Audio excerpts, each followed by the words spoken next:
Welcome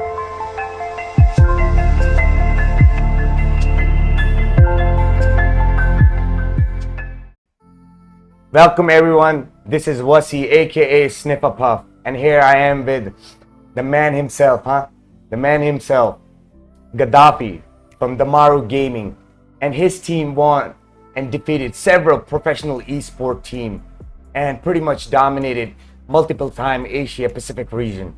And himself, they won a Nepal and Bhutan qualifiers in Norwin Gaming Valorant Conqueror Championship. So Gadafi considered one of the most versatile player in Asia Pacific region. And here is the man. Let's talk to him. How are you feeling? I'm good. How are you? Oh, I'm absolutely fantastic. Thank you for asking. Thank you for having me here.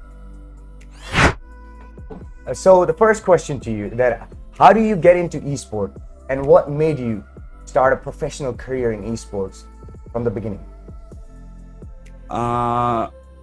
Esports was introduced to me a long time ago. I think it's almost 10 years now. It was back in 2011 when I got my first console, PS3, and I was introduced to multiplayer gaming. And I used to play Call of Duty back then. It was Modern Warfare 3. And I realized there were other players as well that used to stream and all, and they were playing competitively. And I found out that people actually earn out of it, and just by competing in video games. It was later when I was introduced to 1.6 esports scene in Nepal, and when I saw a LAN event, and there were plenty of teams competing in front of me, just in front of me. It was all happening live, and I was in awe. And I fell in love immediately right there and then. And that's when I decided I want to do something in esports, and I want to pursue my career in esports right there and then. That's such a nice story to hear that. And see, since you mentioned you started with controller, let me put it like that, with PS3. Yeah. Yeah, I did. Yeah. So see, this is unnecessary, but I just want to talk to you about it. I started playing Xbox. When I started gaming, and I played for 10 years of Xbox, 10 years, and I just recently switched to PC, so it's pretty hard for me to just switch towards over here, and it was kind of really hard. So it's nice to know that you were a controller player too. Yeah, it was. So here comes the second question for you. So how supportive your family was when you told them that you want to pursue a career in esport and gaming? And it's a big question for all of us guys over here, because we don't get that much of a support. For some of us do get it, luckily, but not every one of us. And especially if I talk about me, it's same thing for me. So I really into this question. I want to know, so how supportive they were and how did it went through? So it was after I decided to drop out from my engineering college where I was doing bachelor's. Okay. It was in India. That's where I was doing my engineering, and I had decided in my second year that it's not something I want to pursue anymore. And I had found out about a course related to esports in Europe. That's something I wanted to pursue, and I told my parents about it, that I'm not feeling to it. I know there's a big opportunity. It's a big college that I'll be leaving, but it's just something that I don't want to do. And I'm actually very grateful that they understood and they empathized me, and they understood that this is something that I don't want, and something I will not be happy doing in the future. And I told them about esports and all. This is something I want to do. It's always on my mind, and maybe if I pursue my career in it, maybe I'll be happy in the end, even if I don't earn a lot or anything. It's something that I want to stay in line with. And yeah, they were very, very supportive. Actually, it was out of the comfort zone. Obviously, they're not used to their children or anyone else around them pursuing a career in something very unique and unorthodox. So they were pretty supportive, and they led me to it. So I'm doing it slowly. It's not like I have progressed so much, but still a work in progress. But yeah, they've been along the way. It's really nice to know that your parents were so supportive like that, and especially the point that you dropped engineering college for doing this. And like, see, Yeah, I can relate to that. Some of us are just not meant for those things, but our exactly. parents Yes. just drag us in there, and they want us to do certain things, but we are not made for it. But I can understand that, and I'm like, it's nice to know that your parents were so supportive with you. And trust me, Yeah. you said you're not that big, and believe me, the talent you got and the things I've seen, you're gonna be up there. Thank you so much, man. That means a lot. So this is a question I've seen frequently asked, right? I've looked into the chat, and like we were talking about it when we before we conducted the interview. So I have so what is the meaning of damaru? It's I think it's same meaning in every in Hindi, Urdu, Nepali. It all comes from a Sanskrit word damaru. You Oh, know the instrument. It's the same thing. so It's the it's same it's meaning as every language. yeah, so it's damaru or damaru. Yeah, it is So damaru. damaru. Okay. So So yeah, people have a different way of pronunciation. So the way we say it is damaru. okay, damaru. So I got that one because I'm an Indian, so I know Mm. the damaru, the Yeah, damaru yeah. part. Yeah. It's So the because same. when I It's the was same thing everywhere. yeah, can when I was reading it, I was like damaru. Okay, what's that mean? Mhm. So and this is let's go. This question is gonna intrigue our audience, and we really want to know since you from Nepal, right? And so Yeah. I want to know is what do you think about the esport community in India? Esports community in India. I think we are not so different. I would say that first. The community, gaming community in South Asia in particular is not so different. We come with a common root. We have similar culture. I wouldn't say same, but we have similar culture. I think we face the same restrictions, and India, it's definitely growing. It's but we are way behind them, but I think we'll be on that path as well soon enough. And I think it's growing fast. Mobile gaming has taken to a next level higher already, and I think PC gaming, something Valorant is going to change that as well. And I think we're seeing a lot of positive changes, and I think there's only one way up. And it's all the way up. Yeah, indeed. A little personal question for you, and who was your growing up idol for like gaming community, or something you have in mind that you saw him and you got intrigued by him? Wow, this guy's playing so good, or this guy attitude of playing this game, or this guy's behavior. So I want to know who was your growing up idol for in gaming community. So for me, it was the 1.6 legend, CSGO legend, Get Right, Christopher Allison. I watched him since I was introduced to 1.6. We used to watch his games all the time. I used to download his VODs, demos, and all. I learned a lot from him, and maybe my game style also reflects that as well. I'm a lot into lurking and all. That's all thanks to him. I've always admired him, not just during the 1.6 era, even during the CSGO days, even till now. I just look up to this man, and like him and I, we are not so different. I just look up. Uh, I just see myself when I look at him. So he's been my role model since day one. It's nice to know that. So this is for our guys, right? I'm a Valorant player too, pretty new, right? Just pretty much nothing, right? Just don't even consider me as a Valorant a little bit. Like I already told you, I'm pretty new to PC.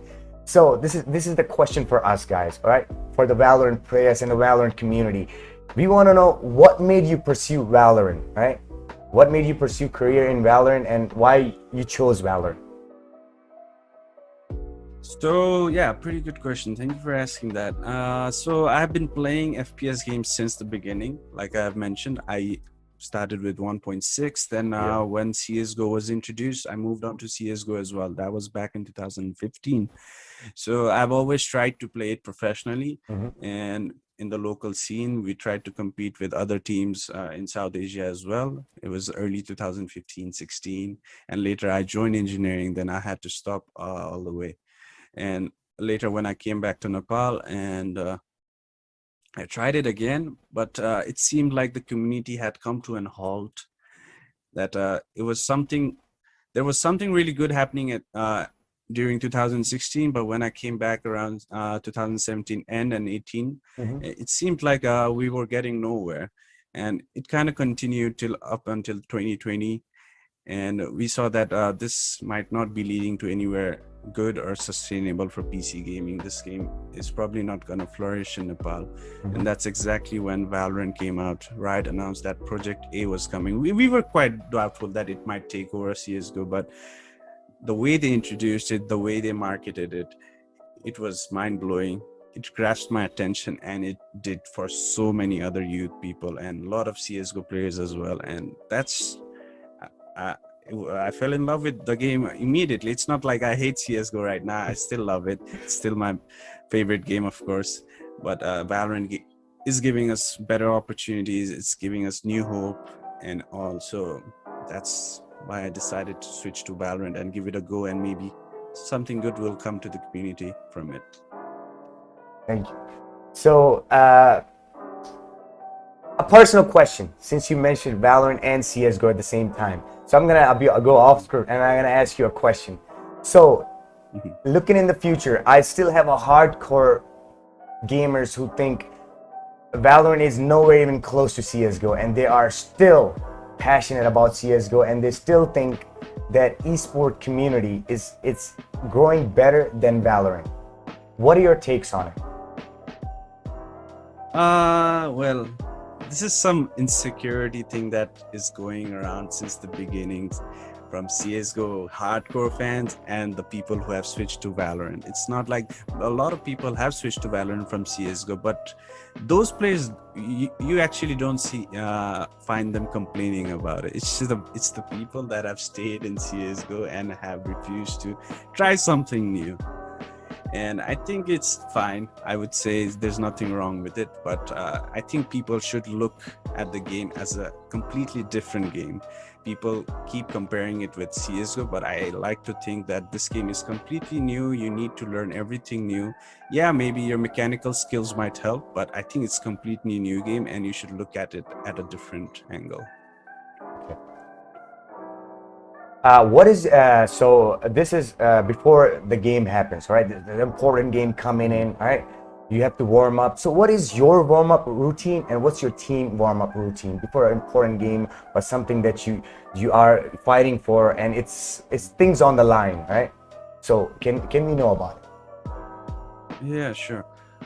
So before any official or an important game that we are playing, as a team, we just try to stay dialed in towards the game. We talk about the team, we whom we are facing, what they like to do, and just remind ourselves what we need to do to against them. We just go through it, and we keep our spirits high as a team. That's what we do as a team, and as an individual, me personally, how I like to warm up is just uh, get into the range, Valorant's range. I just practice hitting heads on the bots for like 5 to 10 minutes and just move around, just warming up my muscles and all.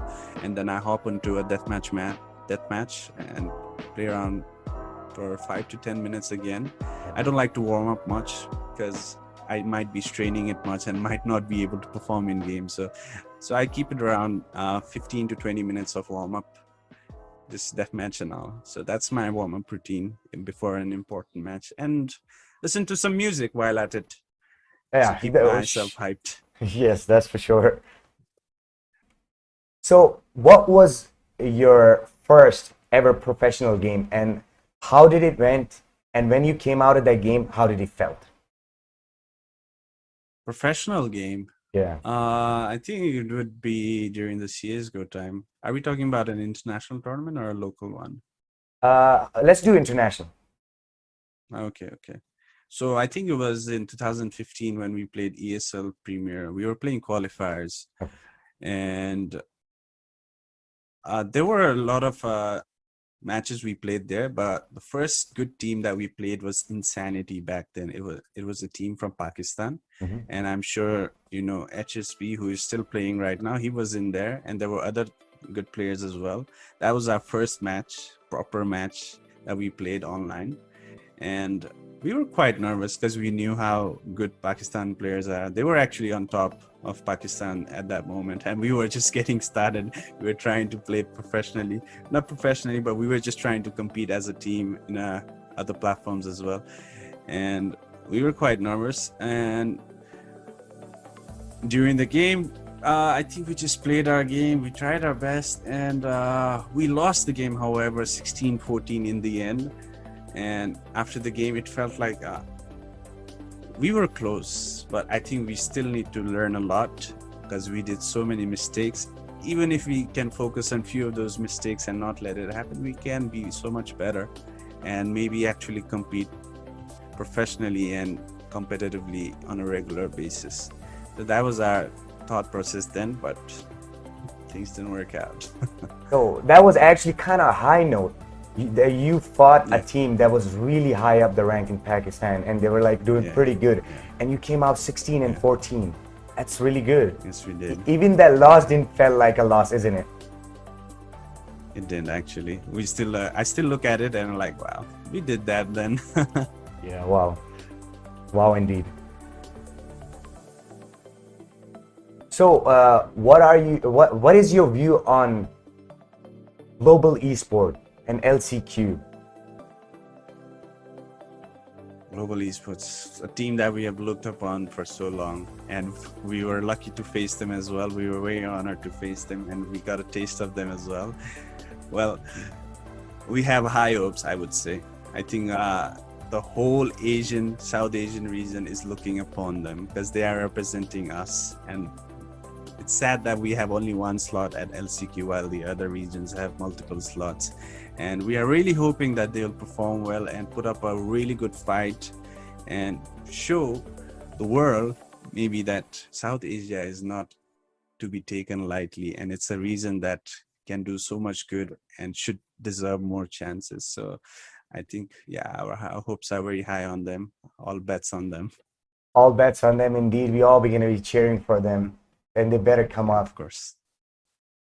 Of course. Let's put pressure on them. Yeah, of course. I think they already have the pressure already. I want to know that logo behind your back, the Batman logo. So yeah, I'm very much into comic culture, so it is something it's something you don't really get here, and I found it on the internet. I was like, sure, I want this, and I hung it up here. Not a lot of aesthetics around my stream background, so I wanted to add this, something that the only space I had, so I wanted to put it up there. So let's talk about something pop culture. Since I mentioned Batman, right? So you probably have seen most of the Batman movies that came out. Yeah. So which one you think was the best Batman? That's a very hard question. I think both Batmans that we have seen up until now, our generation Batman, not the old ones. I'm talking about Christopher Nolan's Batman and the other one. And I think both of them have a unique taste of Batman. The first one seemed very structured. We got to know a lot more about his background, which we already know, of course. And the second one was right into the action, the dark side. So I think it was two different takes of Batman, which I loved both of them. So I love both of them. I don't really choose between them. There's more movies, more Batman. always let's not choose, but we can talk about the next Batman, right? Robert Pattinson directed the movie, directing by Matt Reeves, right? So he's like, I'm into it, right? Because I noticed that I'm into it, and I'm following that. And so it's getting directed by Matt Reeves. The trailer was out like way long ago, and you probably saw the trailer. It looks amazing. I like the take on the Batman. I'm actually very excited for that one as well. It seems like there's another take gonna come. It's going to come. I think this is gonna be a little bit more detective type Batman. That's I kind of wanted it. I think so too. Yeah, exactly what we want to see. So, do you like Robert Pattinson as a Batman, but in the costume, in the Cape Crusader? In the beginning, everyone was doubtful, right? I was like, why is everyone doubting him when we haven't even seen him? And the trailer dropped, and he was actually nailing it. Whatever we saw of him, it seems so good, and I'm really excited for it. Yeah, me too. Like indeed, I'm looking up for it since the trailer came out, and I was ready. Yeah. So now I'm gonna talk about your teammates, right? So this is gonna be pretty much the end. Like I'm gonna talk about. So now I'm gonna talk Sure. about your teammates, and I want just a little brief, not in the gaming perspective. I just want you to tell me that what do you feel as a person towards them, right? Their behavior with the whole team and how they gel with your team and how you all work out and like in separate relationship with all these guys, right? So first I'm gonna name Venandi, if I'm not pronouncing it wrong. Venandi, yes, it is. So yeah, Venandi. So basically, I'll say it in a general way right now that basically I'm the big brother of the team since I'm the oldest one in the team, and everyone else is around 20, 21, not even 21. Everyone's around 20, and so they're in their early stage of college. We'd say. So I'm basically the big brother and a guardian of the team. So I look them as my own brothers right now. We have gotten a lot closer than before when we initially were, and ever since we boot camped and all for VCC and all, we got to know each other a lot, much more better. So yeah. So Venandi is the puppet of the team. Everyone likes to be uh, you know, making him in the middle of the circle and trolling with him, having fun with him. So he keeps us together actually. Wow. So what about Notorious? So Notorious, he's our manager. So like the name it is, Notorious. He is actually notorious very much. And so yeah, after me, he's the one who looks after the team. So he's also like a big brother, even though they are the same age. So he keeps the team together and all. That's Doing the manager Notorious. stuff. Yeah, he does it in a notorious way. And can I get a Notorious little incident by him?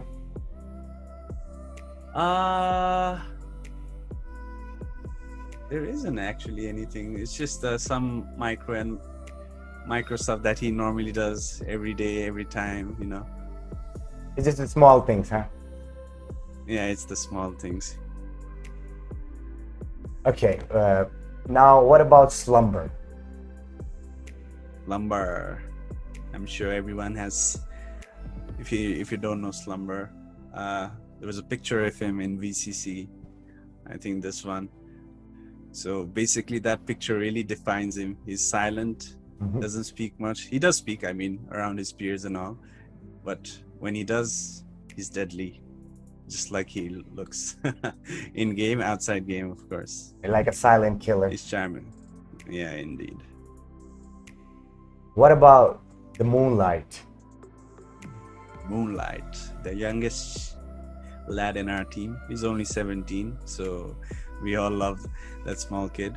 He's so talented for that age. 17 is just so young number, and he's so talented, and we try to keep him, he's the monkey of the team, I would say. A kid that loves trolling around, just having fun. That's what he does in game, outside game. So yeah, Moonlight, huh? Nice name. And Kazi. What about Kazi?